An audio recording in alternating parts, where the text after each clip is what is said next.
coming at you live in studio. Well, virtual studio here. There you go. Good morning, everybody. Who we got in the chat? We already got a bunch of people in the chat. I love it. Nick, great to see you as always. Very chilly day. Yeah, it's cold here. Not as cold as it was. We had a warm snap. It was well, super cold, then warm, and then colder again. I mean, it's like teens, high teens though. So for us, not too bad. How about you, Judd? What's the About temp the there? same. We got up to almost 60, and then it Yeah. went, and then it went to I don't know what we're like in the 40s now. Oh yeah. Yep. Sounds about right for down there. Yep. Paul, good morning. Morning, Greg. We got Greg in here. Christoph. We got all kinds of people. Oh, Daniel. How's it going? Daniel Judd. Good afternoon. Other side of the ocean in Spain, of course. Coming from Spain. Love it. Love to see you. And Rusty. Good morning from St. Louis, Mo, home of Miniature Market. I added that. Magazine games are a big favorite of mine, so looking forward to the conversation. Yeah, we're gonna have some fun. We have 4 or 5 games each picked out, so we'll chat about them and probably chat about them in general as well, of course. Um, so everyone say hi and Dana says Wayne and Judd's fan club from Spain here and ready for today. I love it. Great to see you. Yeah, I'm in waiting to see if I can get some sponsorship so me and Judd can fly out to Spain and meet you guys, but There we we're go. not there yet. uh, mm. Judd, Oh, what I just game? realized I was missing it. Uh-oh. Let's see here. And if Judd may be having some technical problems today, guys. He was telling me about some stuff, so if he's in and out a little bit, Sorry. maybe back now. So I was just telling everybody, you may have some technical problems here and Yeah, there. We may sorry, pop up Wade. That here. was something got unplugged. Okay, So all right. that wasn't me doing it. Well, So I see you now and I hear you, so should be oh, I was good. like, I had another game, but I just realized it wasn't here, and I thought it was behind me, but No I mean, good, it's over no there. good. It's All over right. there. So I'll just talk about it when it comes. We'll play it by ear like we do. We're not. This isn't some professional operation. We're just a couple fans.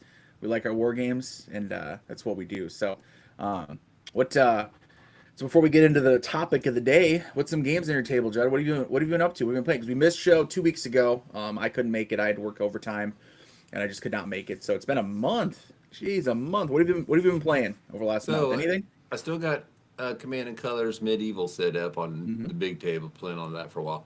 Did you watch Stuka Joe and It was David Kennedy do Autumn and Sunset? So I didn't. I saw that. I didn't have enough time and I've been pretty busy. But yeah. Did you watch any of it? Yeah, I watched it all. Oh, really? How'd that Yeah. go? Was it pretty I cool got to or? razz David because something he did at the end. I was like, I would not have done that. Well, You because know, I was he like, lost at the end, right? Because of it? yeah. Is that what Oh, yeah. It was a tough go. I saw him talking about And it? if you So didn't even a listen to that, pro like David Kennedy, who is probably one of the most knowledgeable States of Siege style guys that I yeah, know that I've seen. I So think he got to eight or nine cards in the end. But if the Mesopotamian front hadn't got him the Sinai one, I was counting the cards because they looked at what was left, and I was like counting. I was like, yeah, you would have had to turn back Sinai because they would have marched right in and then some. So you needed to hold two fronts back, and that's tough with those guys.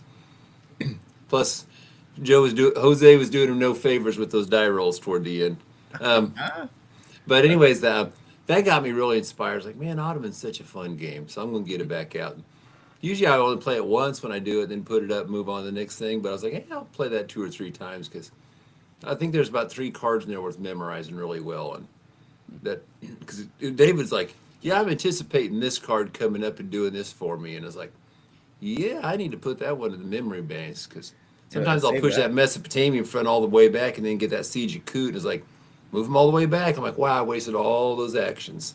Yep. So, He, anyways, but he he knows his stuff, David. yeah, Right? I mean, you could tell. Obviously, I haven't watched him on video before, but just seeing all those posts that he always does on Facebook and his Substack and everything, it's like he knows those games inside and out. So I'm yeah, not and I did surprised. pick up one trick from him that I was like, yeah, I'll be using that one. He's But like a Vegas card counter. yeah, Like he's kind of got it down a little bit. Like he can be right 100% of the time, but he definitely is going to have the advantage. yeah. Um, So, okay, so and then you've on been the playing a little. virtual table, I got 2 games of Memoir going, 2 games of Command and Nice. Colors Ancients, and I'm playing Washington's War with Alex again. We got another one going. So sorry. Yeah. On Rally of the Troops, and then there's a Tom and I I hooked him on Prelude to Rebellion, that Canadian game I Nice. keep talking about. That it's just Yeah. such an amazing game, blew me away. I know nothing about the topic, and I can't even pronounce most of the places on the map, but it's a Sometimes that's fun. blast. It's like I'm not, Twilight Struggle. I said I've always liked, but I never loved. This Yep. has a Twilight Struggle vibe, and I just love it. So Nice. the few things I don't like about Twilight Struggle are not in this game. That's Yep. Yep. Yeah. So it works So, for you. so Nice. yeah, I'm playing a ton of online stuff. Good. So Yeah. Cool. Well, you got it going. Yeah.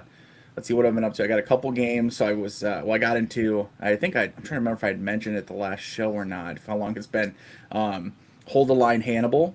hmm So oh, I got that from Worthington, and I played that a bunch. I played and I actually have a couple playthroughs coming. Um, Bagrados River, and then Mataris or Mataris, however you pronounce it, from the Second Punic War. So I'm having a blast. That one is I like not to spoil my review or anything like that, but that Hold the Line Hannibal, that's good. It's really good solitaire. I think it'd be fine face to face as well, but it's really good solitaire because it's chit pull activation, right? And so you mhm. have the formations, which it'll say like left, right, center. It doesn't, even though the map has the lines on it. That's just they just put that on there. If you want to use their map for like you know Yeah, other good. ancients right here. That was But in reality, it's just based on what formation. It's actually what the actual formation is, which it's in the scenario book, right? Um, oh man, it's super simple, fun, quick to play. I mean, I'm pulling chits, activating formations. So like I said, I get in a couple playthroughs, filmed a couple playthroughs. I played it more times than that, but I filmed two separate playthroughs because I was having so much fun with it. And as usually most games, I do like one playthrough on camera, and the rest is just me just playing it myself. I had to do two on camera. I was like, I got to get a couple games in. This is so much fun. But I really like that. They did a really good job. Hold the Line Hannibal. I hope it gets a little bit more attention because I think it deserves it. And I'd love to see some expansions, some additional on that because there's 10 battles in it, which is great. But I would love to see that system expanded. And I know the designer, what's his name? He oh Dan Forney. Dan Forney, yep, yep. He said he was working on some other ideas, which would be awesome to see. So we'll see how that goes. I know with Worthington, they're great sometimes at like having a game release, but then I don't know if they always have a lot of expansions and stuff for it, support it long term. So I don't know what are the odds we're going to see that, but that would be really cool. And then also I got kind of with the not ancients because it's medieval, but then I just got Men of Iron, which you guys had sold me on. Obviously, a big Great Battle of the History fan. So it's time. It's time to get into Men of Iron. So I been playing that. Started with Agincourt. Been working through the Agincourt scenario. Actually, my light's still on over there. You guys can't see it from my little filming studio, but I was actually just recording another playthrough of Agincourt for the channel. So kind of getting into ancients and medieval again. Just kind of enjoying those games and having fun. I'm trying to think. Other than that, yeah, those are the two main ones I've been playing. Like I said, is Hold the Line Hannibal. I had that on my table for like 2 weeks. Was just playing a bunch of scenarios, playing through stuff, retrying stuff. System's not too complicated either for Hold the Line Hannibal. I mean, Hold the Line's not a complicated system anyway. But that's the thing I think with that one I like the most is that I love Great Battles of History, but even with simple Great Battles of History, there's a lot of counters. There's a lot of moving our little hexes. Hold Line Hannibal, it's like big. The hexes are like this big on the map, so I mean it's pretty easy to play. Hey, So those dotted lines on that map. Did you get the neoprene mat? I did. Yep. Yeah, that's my contribution. Oh really? Yeah, Good job. I wrote him Grant and said, you really if you want to, because then more or less they were without directly saying it. You can use this map for other Command and Colors games. Yeah. And I said, if you're going to do that, you needed the dotted lines. Yep. And what I wish I would have said was put two sets on there, one red, one blue, I think, because Ancients and Napoleonics have the same number of hexes across, but their dotted lines, the number of hexes in the left and the center and right are different. Oh really?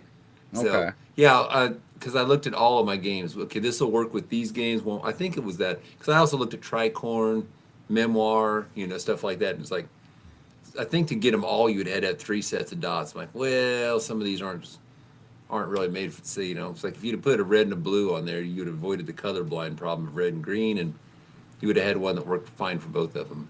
Yeah, yeah. No, the neoprene mat is really, really nice too, and it's like, I mean, it's super. I mean, obviously it's Worthington's. Their production is amazing. Anyway, counters are big, and the counters are awesome. It's awesome because they're like these. I mean, the cavalry square, but then the main unit infantry are like these big rectangles, right? It's really cool setup. I mean, I think it looks great. Hopefully, you guys can check out the videos and check out the game. But all right, a couple comments here. What do we got here? So, oh, Nick says, "Go Wildcats." Went there for grad school. Nice. Daniel says, we played and we'll upload videos for Field Commander Robert E. Lee. So here's the deal. I have the game. I got sent a review copy. I played it some. I'm kind of hitting my head against the rules a little bit. So Vincent Cooper, the designer, really good guy. I talked to him quite a bit on like Facebook Messenger and stuff. Super supportive of the channel, supportive of me. I'm trying to tread lightly here. The rules are a lot. There's a lot of them, and they're spread all over the place. It comes with, is it 3 separate rule books or is it 2 separate rules? There's a basic rule book and an advanced rule book. The basic rule book is like 100 pages. The advanced rule book, but the actual, like, when you're leafing through, it doesn't feel like it's not 100-page rules in the sense of like, oh, look, this is, ASL. It's just the way it's kind of written. It just, I'm struggling with it a little bit. So anyway, I butt my head against it. So I said, you know what? I want to give the game a fair shot. I mean, obviously, I'm still going to have to talk about the fact that I think the rules as written are hard to digest. So I tabled it, or didn't table it, I shelved it somewhere over here. I think I reorganized my shelves a little bit. But I shelved it for now. I'll get back to it eventually, and I'll have it on my channel. But for right now, I just was butting my head up against the rules, trying to play it, trying to manage the combat, trying to manage a campaign system. And I'm like, I'm not having fun. At the moment, I'm not having fun.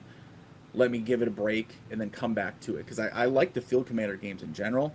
This one, just not working right away. But Darren joined the chat right after I said all those good things about Autumn and Sunset.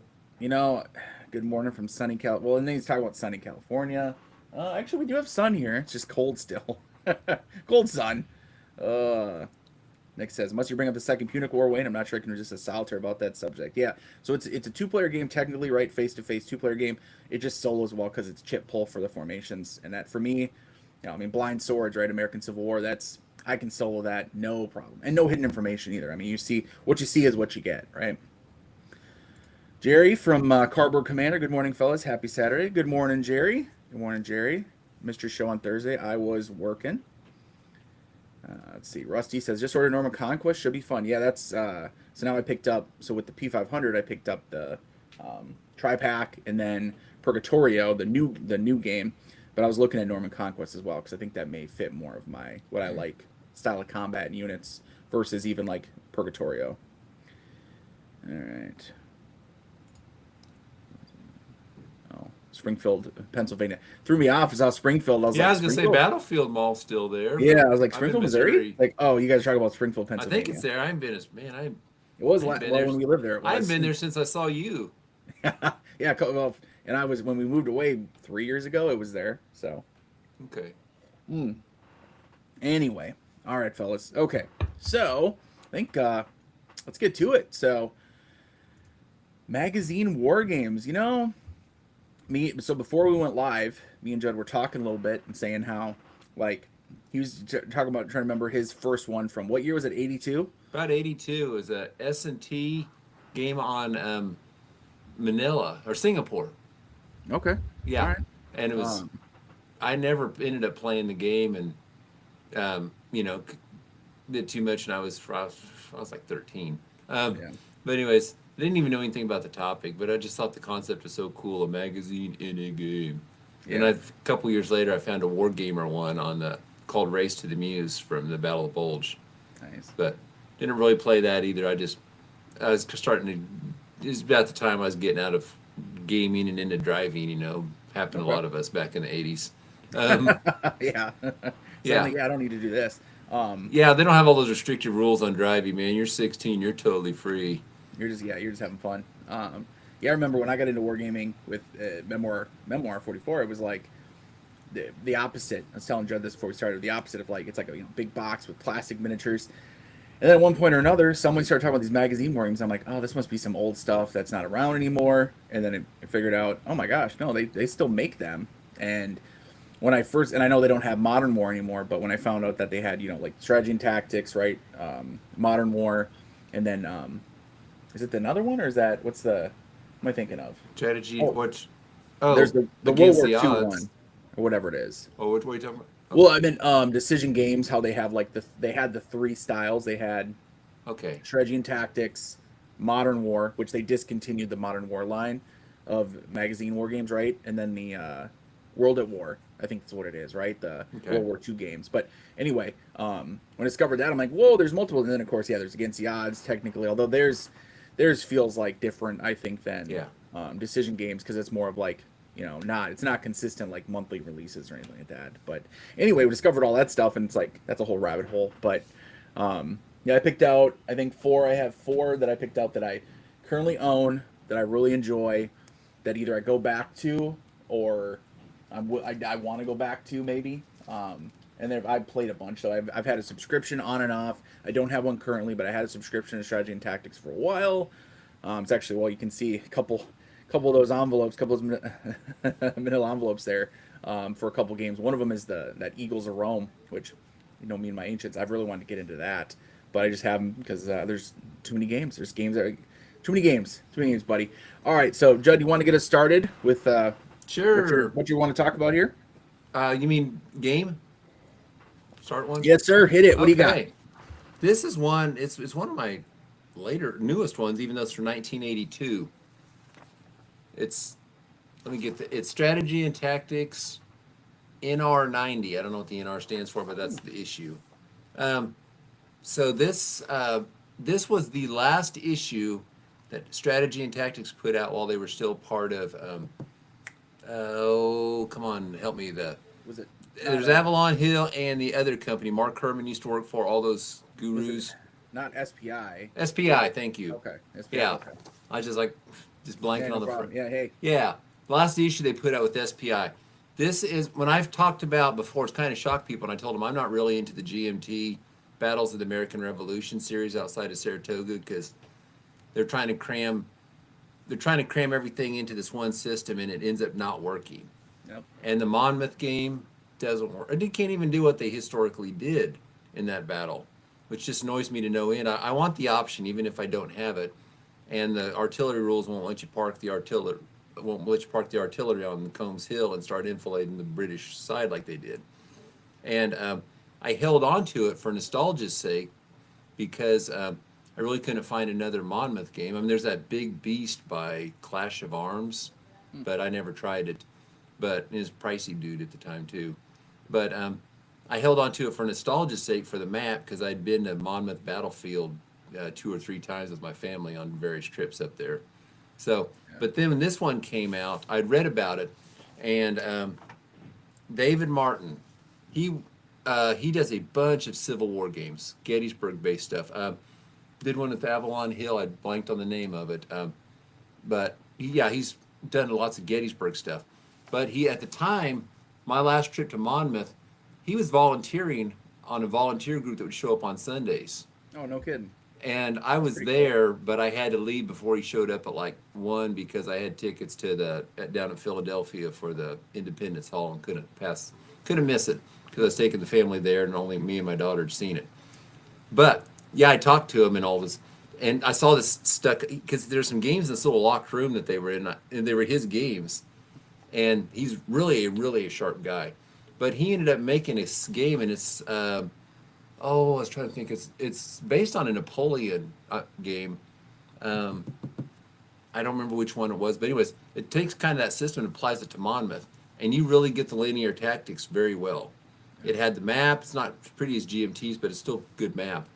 But when I played it, I go, this is Monmouth. This does it. And then I immediately sold off my GMT game. So when people say, "What?" You're kind of surprised that I don't like it. I'm like, I'm too much of a history nerd on Monmouth to dig that game. This is what killed it for me. So it's a pretty solid game.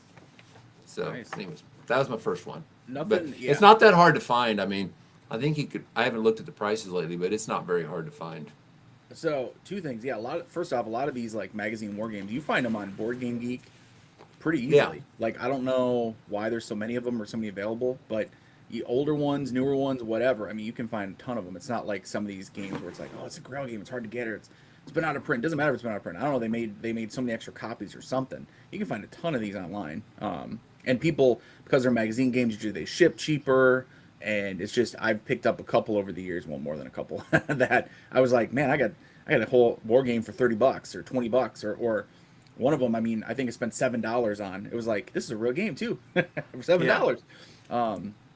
The second thing, go ahead. well, I was going to say, so you talked about before with the GMT, American Revolution. This is one of my bugaboos. When you cannot replicate history with a game, I hate that. And there's a little bit of a discussion going over on Consim World forums about like one of the Blind Swords games, I think it is, and I think it's maybe the Revolution Games folder. But anyway, there's a little bit of a discussion where some people are like, oh, the game doesn't need to replicate history. I want to do my own history. It's like, yeah, it should be both. But like a game system and game as it's designed should be able to replicate history in some way. And if it can't, I think it's a failed design. Like, you got to be able to replicate what actually happened.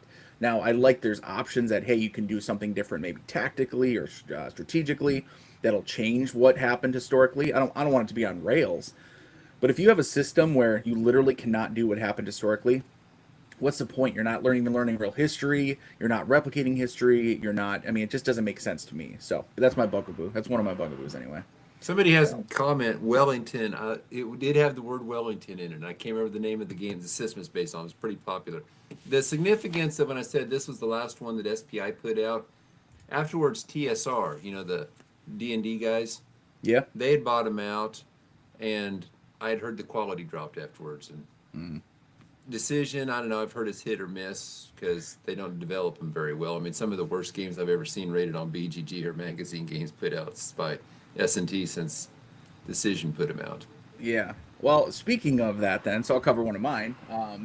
So mine are all going to be newer. I've played some older ones and had some fun, but let me see. Let's just start with we'll start with, so Strategy and Tactics, I think, unfortunately, well, they're not all S&T. Strategy and Tactics number 349, Korea, the Mobile War.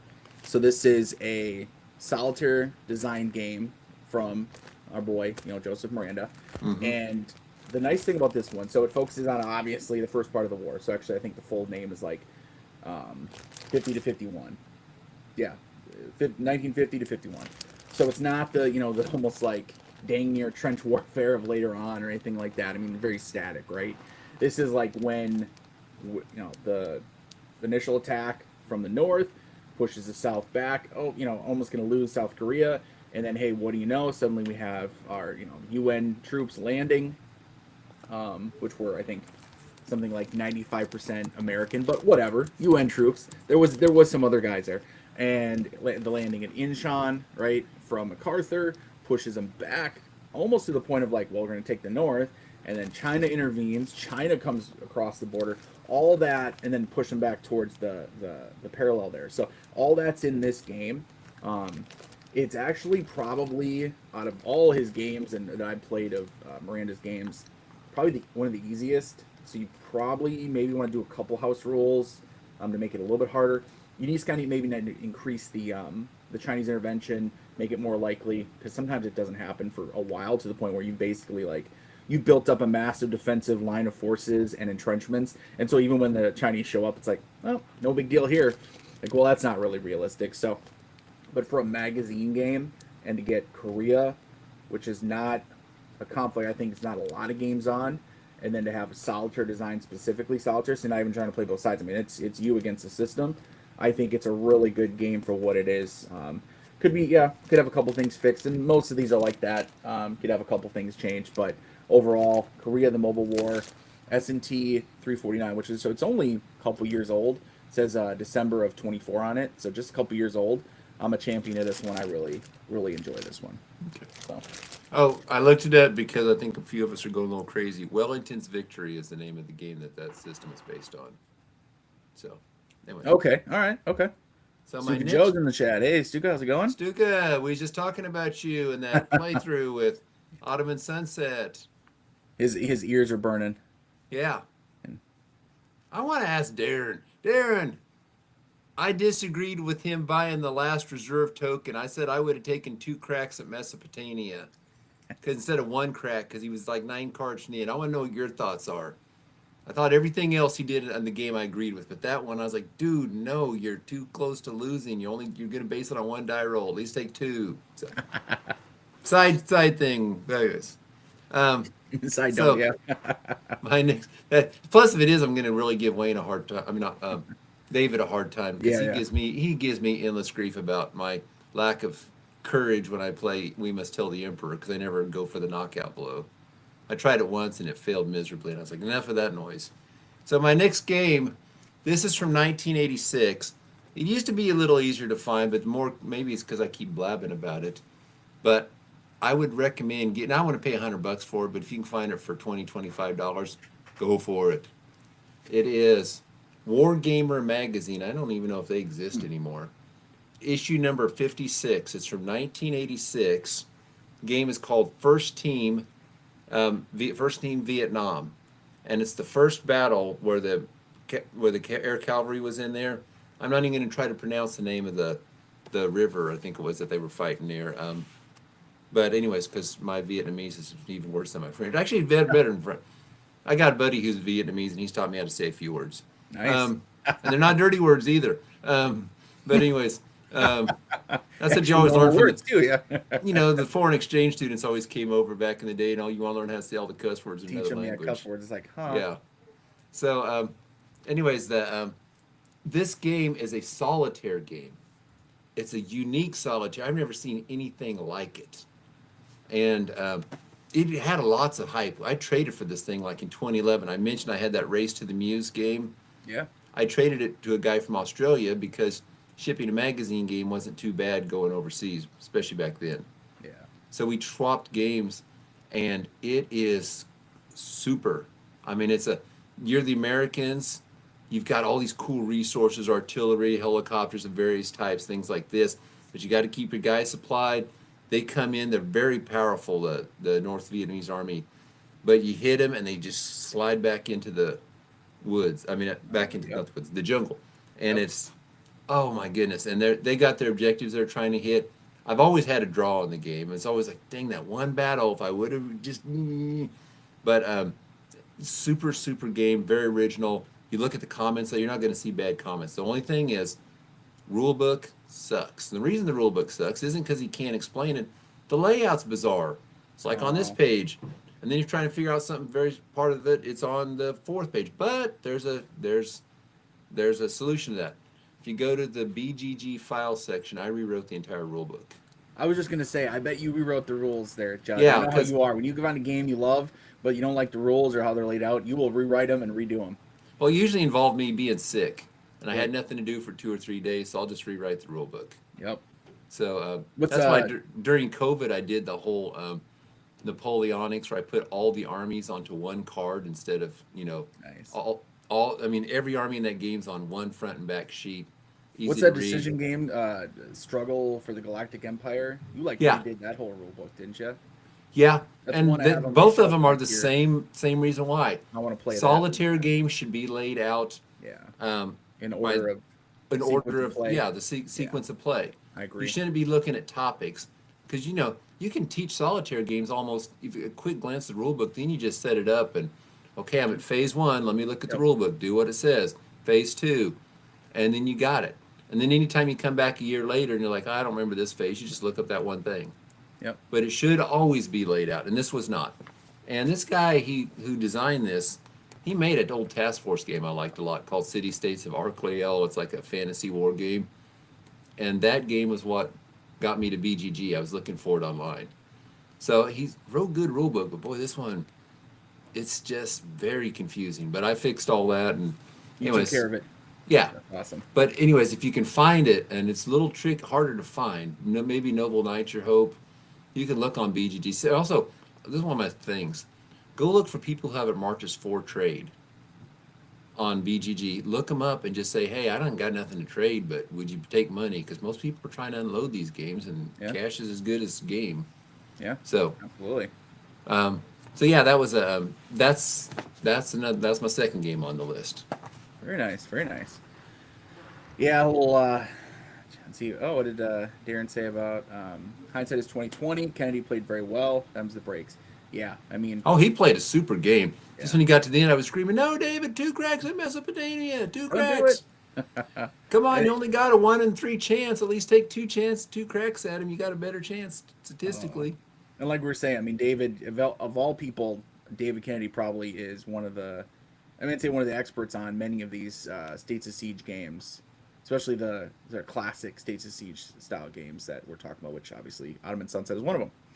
Um, yeah, Struggle Miranda But game. Yep. So yeah, another Joseph Miranda game. Yep. Yep. Um, Jerry's talking about learning. You can learn almost.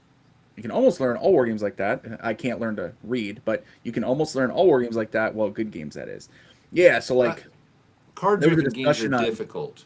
Facebook about like reading about like some guy was talking about how rewriting these rules. He's like, I'm a teacher, and nothing against teachers because God bless them, but I think it's more of a, although more of like a college professor, university teacher, a little different than like school teacher, grade school teacher. But anyway, he's talking about how like trying to teach people and then rewriting things or something like that. And I'm like, well, and I posted on it. I'm basically like, well, one thing I think war gamers and we kind of forget to do, and I think other type gamers are better at this.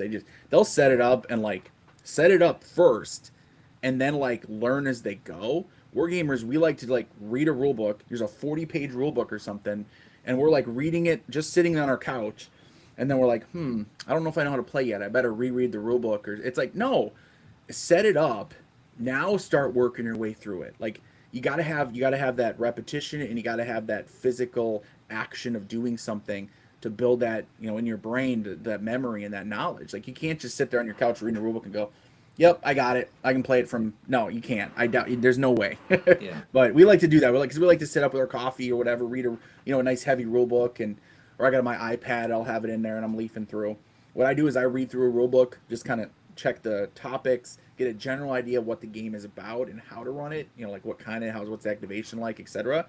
Okay, then I set it up, and then I have like a learning game where I just push counters and I learn as I go. yeah. The I was gonna say is card-driven game rule books are very difficult because Yeah. when you hit the sequence, you like might have your reinforcement phase, blah blah blah phase. Then when you hit the action phase, if you're looking at it as a line graph, like I'm going from this step to this step, all of a sudden it just goes blah, Explodes, yeah, into in it there's 20 different 15 things. different directions of what I can do, and Yep. yeah, Yep. and I was like, and what's the significance of this step? What if because it'll set me up later to do, it's like Yep. they're very diff. I've always had a hard time with those. I love them, but yeah, Yeah. so they're And just everyone learns their own way for sure, but I feel like war gamers, I feel like I kind of see it where people like we fall into that trap of like, well, I'm just gonna read this rule book and then learn how to play. Man, you got to get those counters on the table and you got to start trying.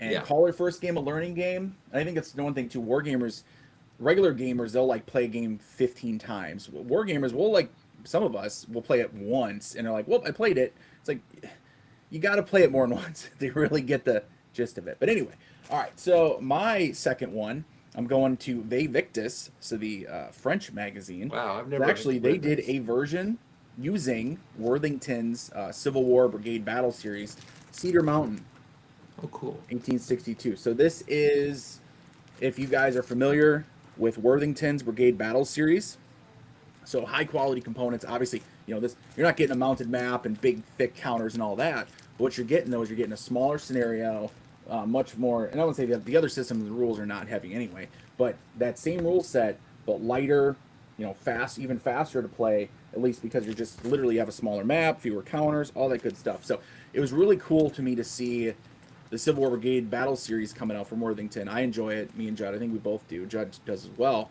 And having, it's solitaire. It's okay. It's I go you go, so it doesn't have anything special. But there's not really hidden information.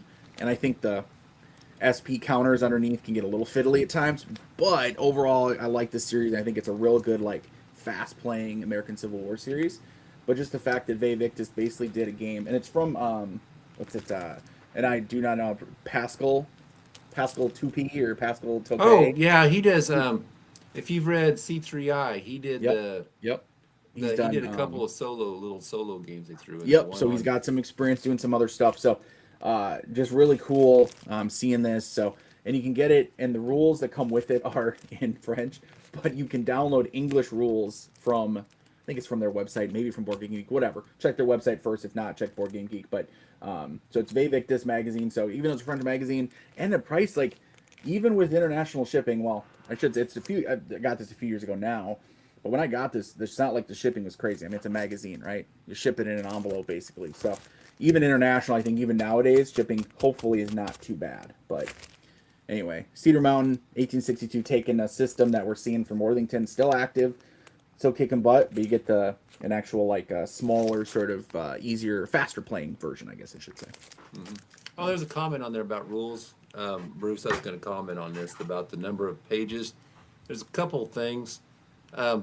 One is, like when I do rule books, I don't have any fancy. I use Microsoft Word, and I'm a buffoon. I don't have the cool 2-column system, lay it out, all that stuff, so it makes the rule books go bigger. So I'm not efficient that way. And also, Mike Ranella taught me something interesting. He said, when it comes to rule books, clear, concise, comprehensive. Pick two. It's impossible to do all three. If you think about it, it's like, yeah, it is. So when I do rule books, I go for, I don't go for concise. I go for clear and comprehensive, because if you're trying to save pages, and I think they'll figure this out, you'll be on BGG trying to answer questions, so, and they'll be hacked off. There'll be guys, I just can't figure this out. I'm getting rid of this rule book, sucks. So I'd rather over-explain than under-explain, because my whole idea is you're going to cut. Most war gamers I know don't sit there and play 30 games in a row. You play quite a few, but they come back a year or two later. Yep. And when they want to look something up, I'll put the reference in every single section that it's mentioned in, because I know you're only coming back and looking at this one section. I want it explained and not make you go hunt for rules, because I know what annoys me. So sometimes just check around with people, and if the rules are easy to read and they make sense, hey, there you go. But yeah, also when you say 100-page rule book, I go, so it's my natural reaction too. Well, that's the 100-page one I was talking about from Field Commander Lee. And Vince Cooper, like I've played other games of his that have been not the same. I don't know what happened. It's you mentioned the word, one of the words was concise. It's not. That's the opposite. Yeah. It's like, it's not that it's not clear. It's not that, it's not comprehensive. Well, clearly it is. But it's not concise at all. I mean, and that's an understatement, right? It's just too much. It's too much that he wrote, just too much. And it's all like, there's a lot of like, hey, don't use this part, or this is a lot of examples that are crammed in there that just extend it. It's like, man, this thing should be like 30 pages of rules, not 100. Yeah. When I wrote the France 1944 one, I was like, you better get this right, because I talk so much trash on people that can't write rule books. So you're like, I don't want to be the one to get, why do you think I don't design any games? People have asked me that. Hey, you're going to design a game there, Wayne? Like, well, no, because then people trash it. Yeah. Like no, I was kidding. One guy commented that if he wrote rules on how to get to my mailbox from my house, I'd end up in Nebraska. He did not take kindly to that and got all mad. I was like, dude, people love your game. You just can't write a rule book. Yeah. Look at all their comments. Like, when it's one guy on BGG saying this rule book sucks, I'm like, no, it's just you, buddy. But when you see lots and lots and lots of comments, you start thinking, where there's smoke, there's fire. This rule book probably sucks, and I'm not fighting. John Paniski, designer. Love his games, love his ideas. But it's more. I played more than one game of his that I went, what is this rule book? What, like, you need a developer. Yeah, well, he must have had a super developer on Hearts and Minds, because man, that thing is such a home run. Yeah. So yes. Anyway, but yeah, I've struggled with his others. Okay, my next one is from Against the Odds. Ooh, yeah. And anyways, this is called Lily Burlerow. I mentioned in a hand-type video on Wargames you probably haven't heard of. Never heard of that. I don't even think I've ever heard of that. Now, in the days of Pay It Forward, the early days, the original one that says you put a game up, you take a game, you put it up. Then you had all these guys doing trash for treasure. Well, I'll take Case Blue and I'll put up 3 S&T crappy magazine games from some 3 of the worst, something like that. Well, in the early days, it was just the wild, wild west. And there was lots of cool stuff because guys' collections weren't as full out. I noticed those things don't move on the Pay It Forwards like they used to. Yeah. I mean, you put it up, boom, you'd have like 4 things a day moving. Well, this thing showed up. And I thought, well, let me go check it out. BGG. And it's like, oh, it's an area impulse game. And it uses the sunset roll system, not the one like you saw in the Chancellorsville game. Yep. With the impulse. It's the one before that. If you played Monty's Gamble, Breakout Normandy, those kinds. that says every turn one of the guys is going to roll dice 2d6 and compare it to what impulse he's on. If it's less, turns over. Yeah. So, anyways, well, one of the things that jumped out to me is Mike Ranella gave it a 10, and I'm like, okay, the king of area impulse Yep. gave the game a good rating. That's probably worth checking out. Now, this game, Irish people know this for sure, and super history nerds will. It was fought in Ireland, and it was the last time that two coronated kings were on the battlefield. And it's basically the fight for, is England going to be Protestant or Catholic, I believe. Now, if I'm totally wrong, I'm sorry, that's the best I got. I knew nothing about the battle, but the cool thing about these games, this magazine, is the designers will put a history lesson in there. Yeah. And it's not like a we one-page didn't even mention thing. that yet, but that's a great part of magazine games. That's something that I love, not just getting a game, but usually getting like the designer articles, extensive articles, history maps. Like the magazine helps you get the history of the game for sure. So something you don't always get with a box game. So yeah, good point, Judd. Yeah. And so I learned a little about the history.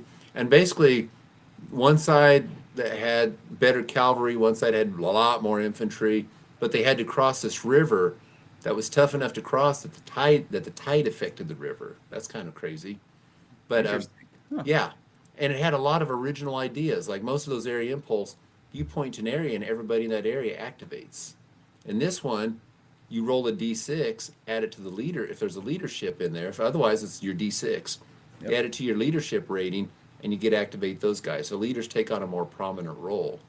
And I really liked, just had just a couple new ideas that kind of felt fresh and original. And then they made a second map of a smaller battle after that, so you kind of get two games in one. But the system was really smooth. Philip Jelly made it. I think it was his first game he released. He's done one since, I think, called Rome Incorporated. Yeah, I'm not a fan. I don't know anything about it. It's pretty popular, but it didn't click with me. But Okay. it's all right. But yeah, and it's just a really fun area impulse game that just totally flew under the radar. And I think as most American guys, we like our Civil War and we like our Napoleon, just topic nobody knows about. Yeah. And the name Little Boiler Road was the name of a song. It's almost like, if I remember right, it's like a trash talking song by the Winners. But it's still pretty big. They have like celebrations, I guess, in Ireland, and it kind of hacks off part of the population.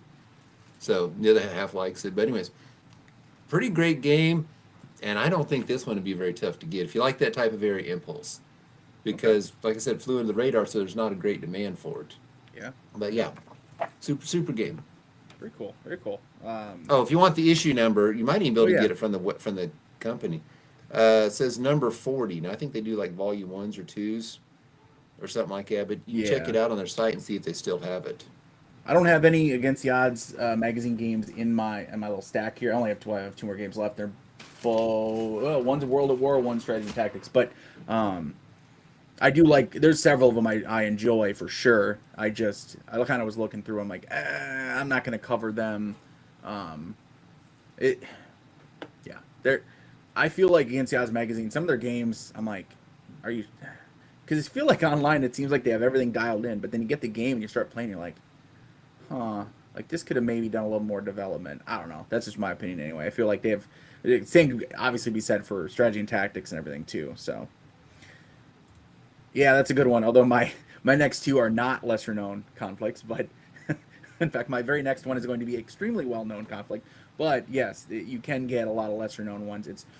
I didn't pick those as my really favorites or one I wanted to focus on, but yes, there's some. That is a cool thing about magazine games, and maybe that's part of the problem though. Is I get these games that are focused on a topic that I don't know a lot about, so then I play the game and I'm like, that was fun, but did it replicate history? I don't even know because I don't know the history of it. I don't know that, you know what I mean? But I just know, hey, maybe it was a good game and it was enjoyable and all that. But anyway, so my next one is on a very obscure topic.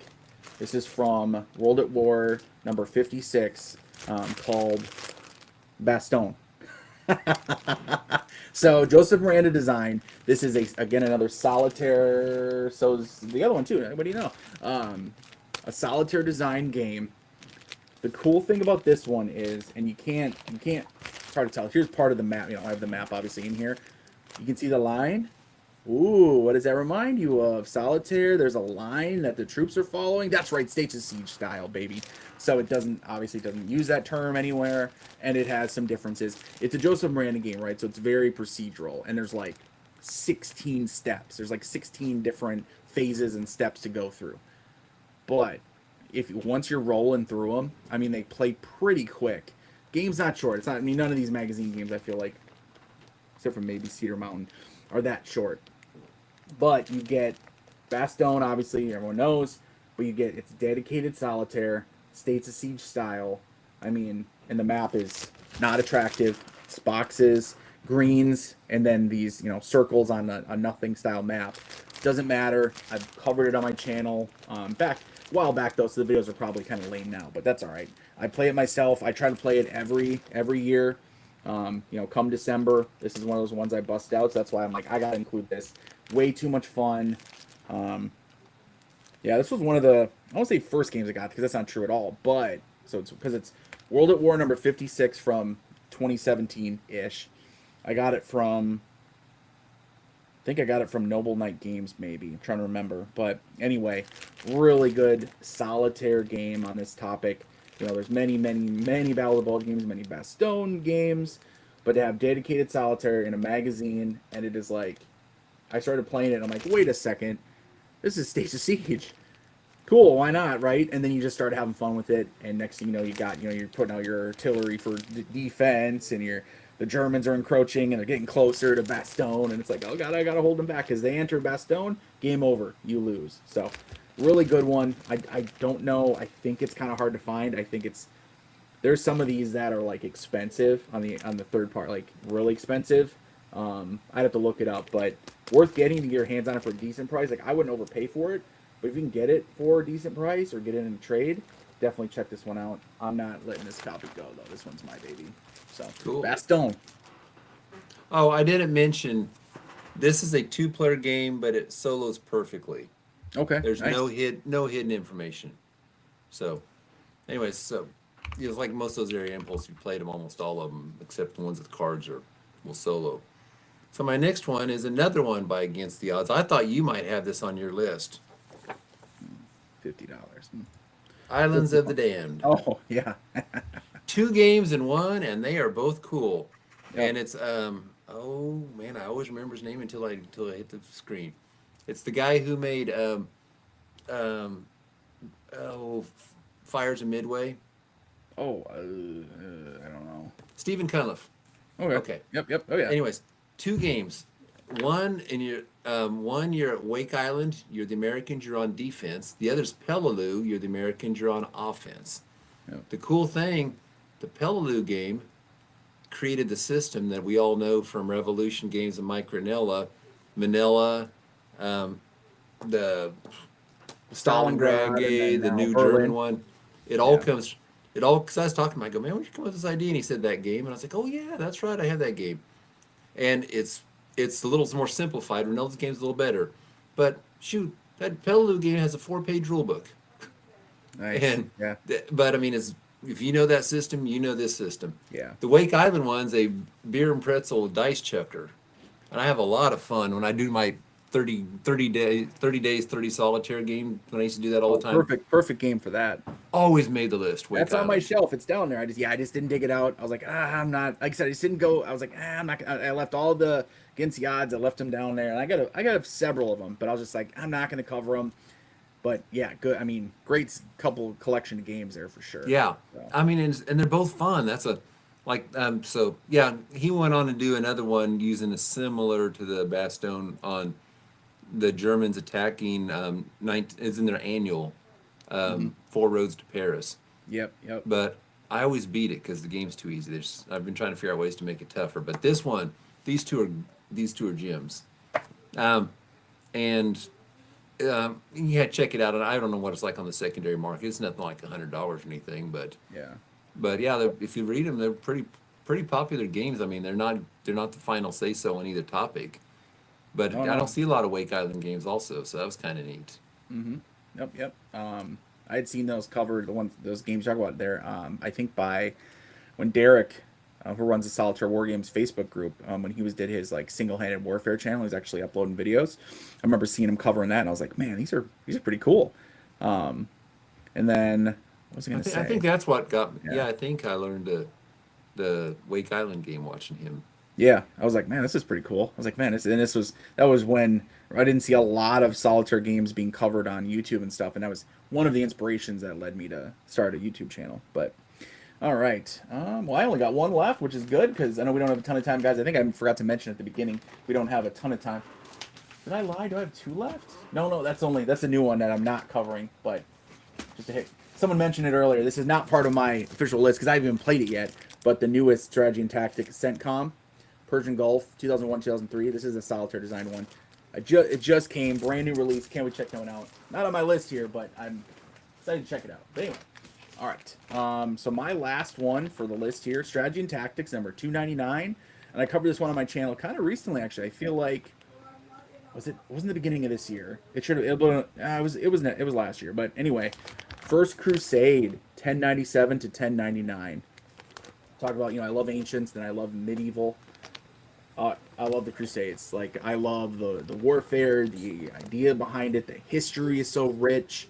The conflicts, the men involved. I mean, any conflict for me when I'm learning about history and I'm seeing things, when you have named people and you have, these personalities involved, right? That are more than just hey, happen to be the leader. No, like this is a person that had personality, that had charisma, that influenced men. And that's part of ancients, Julius Caesar, right? Or Alexander the Great, or you get into even World War II, right? Patton or something. But the Crusades, so it's a solitaire design game. It is actually, so it's like reverse States of Siege, right? So like you're basically starting off in Constantinople, and you have your Crusader force, and you have some Byzantines, and you're going into, and you have different routes you can take. You can take the northern route, is it central or eastern, and then the sea route, and you start sending your men out with their leaders, right? And you're going on these routes, and you're going to be facing the Muslim defenders first, Anatolia, right? And then you're going to get into the Levant, and you're going to be into Jerusalem, and you're going to be trying to take it. It's just super cool game. Really, a lot of the history, I think, of the Crusades actually squeezed into this magazine game. Again, solitaire design, a lot of fun. Not a quick playing one, although faster than some of his designs. Almost feel like Bastogne may take even a little bit longer to play. But I covered, I think, turn 1 on my channel already of this, so you guys can at least see the game in action if you want. And yeah, I don't have the map out, but not a gorgeous map by any means. Kind of a classic where Joe used, who I know can make good maps, but a lot of times with strategy and tactics and stuff, I feel like he just releases these maps that are just about the gameplay. But the gameplay itself is good. You're going to be sending your stacks of knights and men after him, trying to take Jerusalem and take over the Holy Land and everything. So take it back. So I love, anyway, First Crusade, 1097, 1099, another good one, solitaire design one. Another one, though, that may be a little bit harder to get, kind of like Bastogne. But if you can find it for a decent price, and you like solo games, and you like the topic, you got to check this one out for sure. I forgot to mention also on this one, there is a vassal module for it. And I kind of like the vassal module. Do you make it? Yeah. I knew it. I knew it. So that was my thing when I went that whole phase about under the radar games. I'd try to make vassal modules to help promote them. So, anyways, there is a vassal module. So if you're a vassal guy and say I got to play somebody else, I don't like playing both sides, even though there's no hidden information. There you go. There you go. So my next one is actually I'll hold this one off and talk because I can. It's right over there and I can grab it so easy. I meant to throw it in the list. It's Against the Odds, and it's called Not War But Murder. Oh yeah, yep. Mike Ranella made it. I own that one. Yep. Won awards. It's the Battle of. It's not. It says Cold Harbor, but it's the campaign. Cold Harbor's a spot on the map. Yeah. You can bypass it if you want, but I think it's north of Anna River is what they're on one side, and anyways, what's one of the really really cool things about this? We was talking about games on the rails, and I don't like games on the rails. You know, you got to do this. You can't do this on turn one. You can't do this on turn two. There's certain designers that really keep you on the rails to make the history happen. I was like, it's better when you do the history because you realize the foolishness of doing that move. Yep. Well, one of the games I was playing, and there's a Vassal module for it. I know the guy who made that one too, and it's pretty. It got some cool features too. So, if I do say so myself.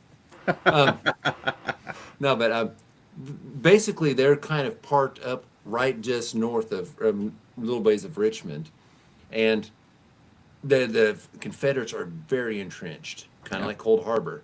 Yep. Now, what Grant did was he flanked, like he always did, flank to the left, flank to the left, flank to the left. Yeah. And what it ends up being is they're trying to get these guys across the river before the Confederates can get, because crossing rivers are brutal. And the Confederates just don't have enough troops, so it's the whole trying to fill 11 holes with 10 fingers in the dam. Yep. It's that classic thing. And eventually there's going to be some big battle like at Cold Harbor. But what was cool was he decided he wasn't going to flank. He was just, I got a lot of troops here. And it's a mistake people make in area impulse games. I've got 5 counters to your 2, and they don't understand how you have a lead unit and you add +1 for all the others. Well, he decided to try to go right through me, and it was a meat grinder. I mean, he just took it on the chin so hard. I was like, oh, you want to start over and try it again? Well, you'll end up doing the flank because you realize, that's why Grant didn't do that. So it was pretty cool, and it's one of my favorite Civil War games. I mean, it works so smoothly. What did Grant say about Cold Harbor, right? Slaughter at Cold Harbor, basically, where not war but murder, right? When Lee said this isn't war, this is murder. Said, I think after the war, he said it's the one thing he regretted. Yeah. One of his one real command decision he regretted was. I thought it was like 8,000 guys or something, or I don't remember how many thousands died in 30 sent minutes. Them full on. People bring up, obviously Gettysburg, Pickett's charge, right? I think Lee was thinking the idea that he understood that if you put a lot of men in one spot, sometimes you can break a line, and he thought that's what was going to happen, and obviously it turned out to be a slaughter there.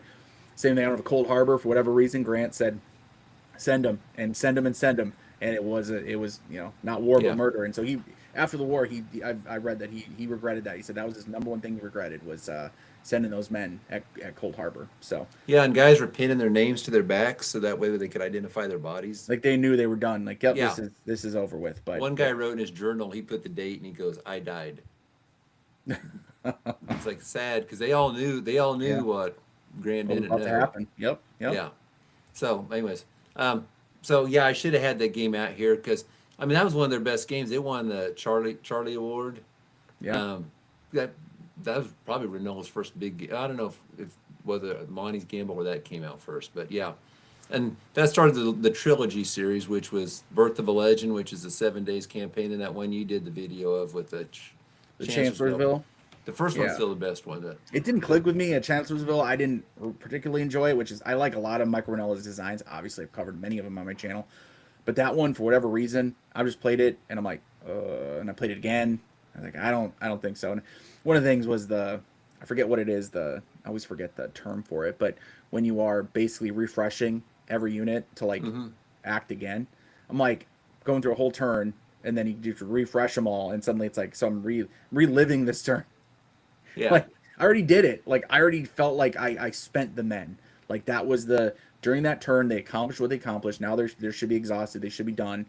Oh, no, now I'm flipping them all back over and I'm doing it again. I don't know. It just felt to me like it was adding on more than the game needed.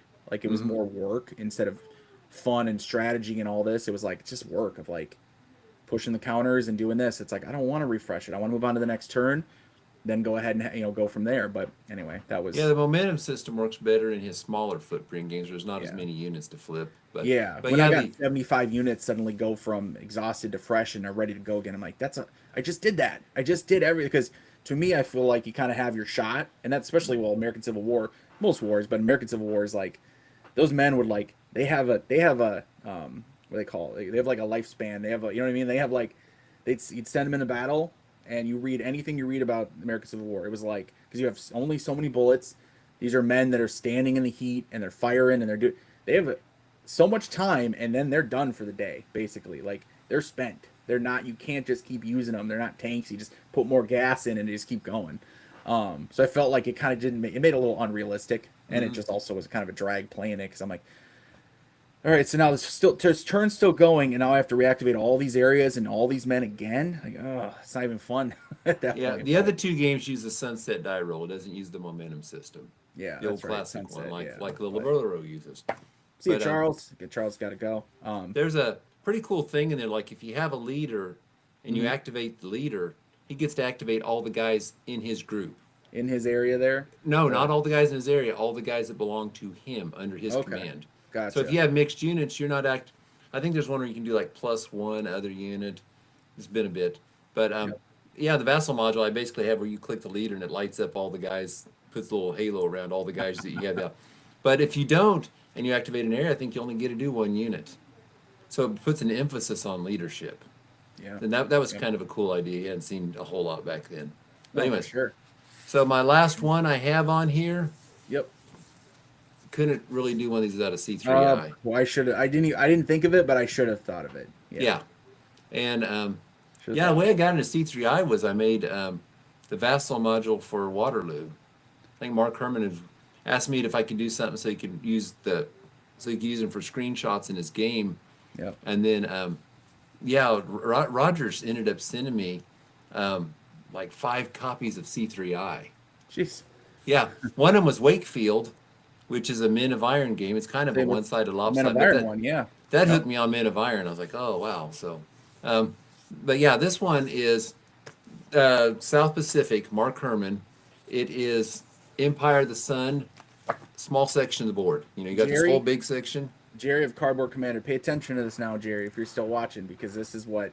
So Jerry, I've noticed on his channel, he's been trying to learn Empire of the Sun, and I think he's really butting his head against the rules and just not clicking. So, Cardboard Commander here, buddy, you gotta pay attention to this because it sounds like one you may want to pick up to help. Because does it help get you into the system?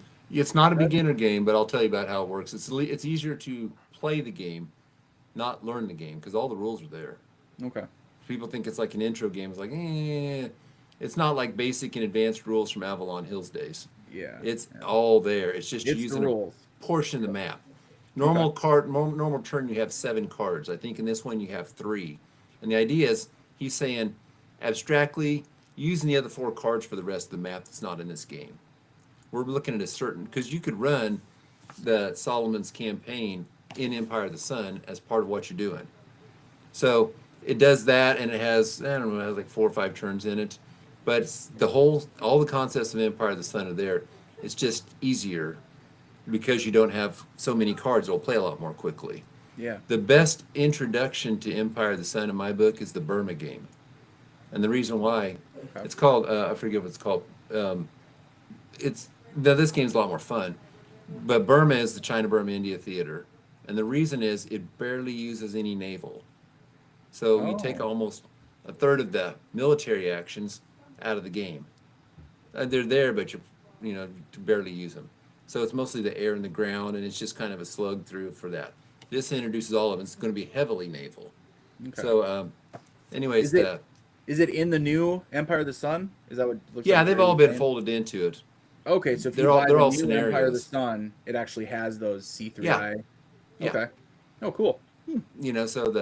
So when I play this, I pull out my cards from Empire of the Sun. They give you the cards, but they're not near the quality. Yeah, yeah, So yeah. I pull out my cards from that. But Nice. anyways, now like in Empire of the Sun, there are scenarios like 1942, 1943, 1944, and I think if I remember right, they take out the war in Europe, the Chinese front, and what's going on in India. They're all abstracted because this thing's already big enough.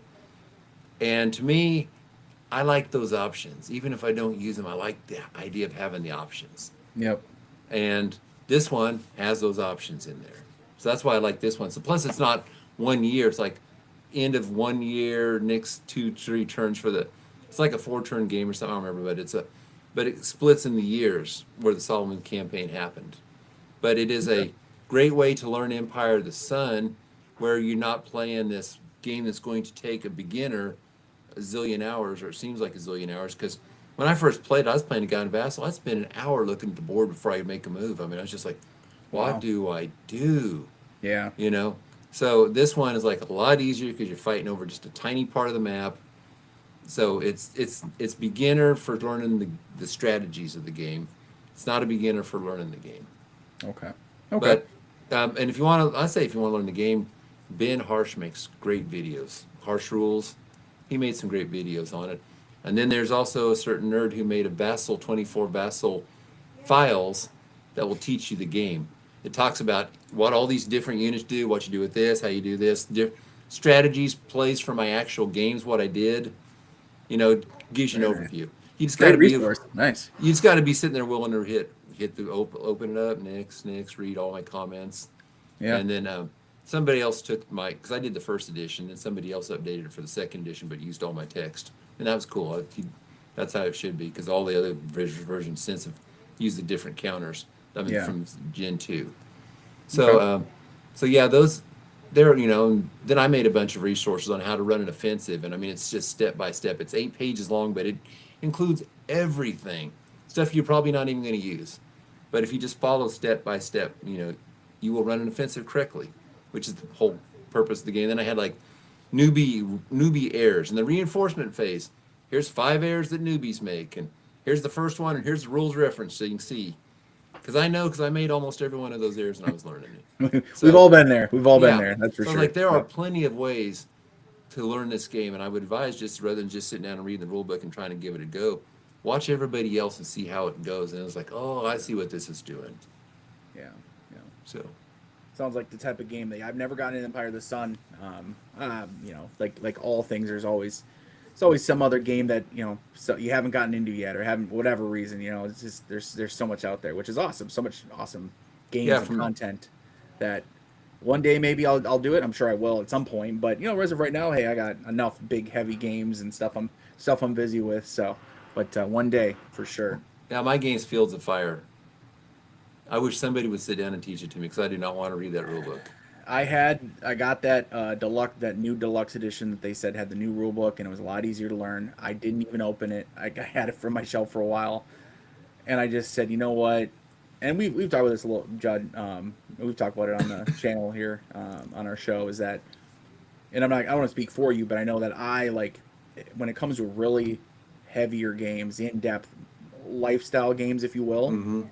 I don't really get into those, especially, the way I look at the hobby and the way I enjoy myself and with my channel. I dabble in all these games, and some games I do more than others. Some games I definitely know more than others, right? Like Blind Swords, I played enough Blind Swords. I'm fairly, I'd say competent. I'm not an expert, but I'm competent at it. There's other systems and games that I'm like, I'm not even going to put my toe in because I know that it's just too much. It's going to take too much of my time.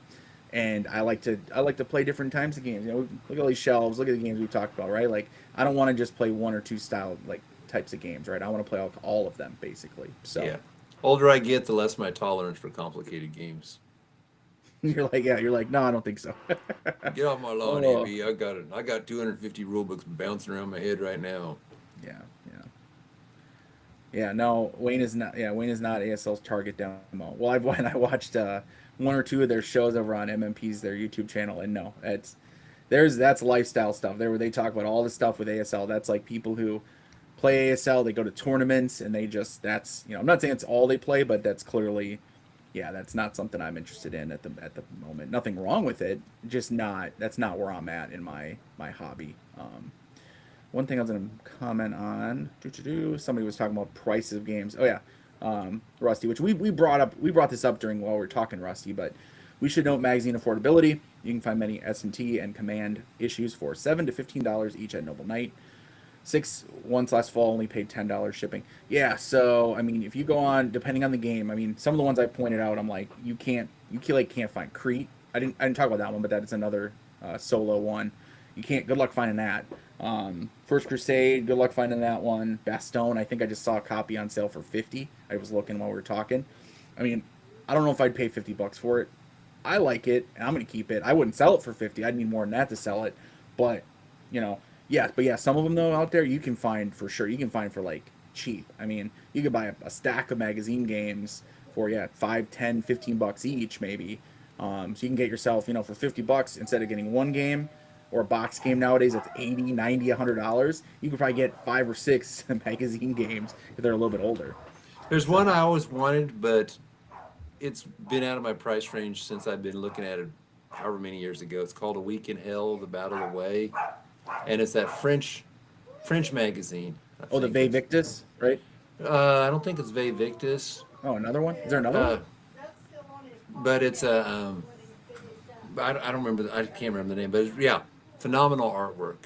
Maybe somebody knows it, but anyways, Nick, stop sweet talking me. What do you want out of me? When we're in like Wayne. Nick, anyways, what do you want? yeah, that thing's when it went out of print, when they finished their run, it just went through the roof. Check So- Board Game Geek. Oh, I've been checking.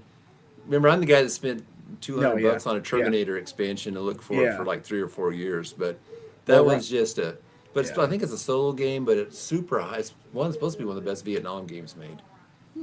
But anyways, Yeah, just Rusty says cheap mags are hit and miss at Noble Knight. So I love Noble Knight in general, but if they feel like something is like worth money, they will charge it. They will say, okay. I mean, there's games on there that they're like $250, please. Like $250. I would never spend that.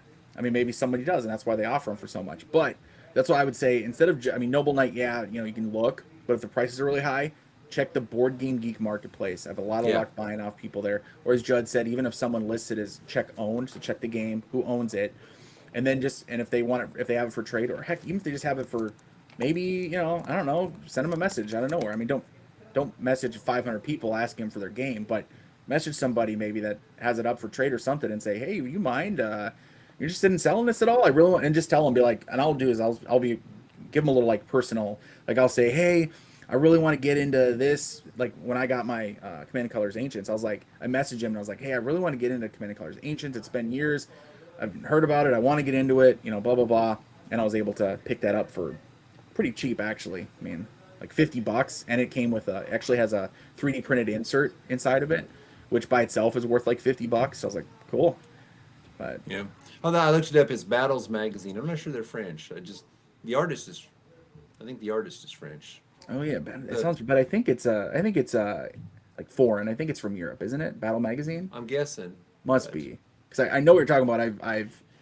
I don't think I played any of their games, but I've seen them on and off because they're one of those ones too. Very like Victus. I mean, they're like strategy and tactics were like, I think it's like monthly or bi-monthly or whatever, like they're consistent, versus I think that Battle magazine is more of one of those like magazine, but it just comes out like twice a year maybe or something like that, Yeah. like against the odds, right?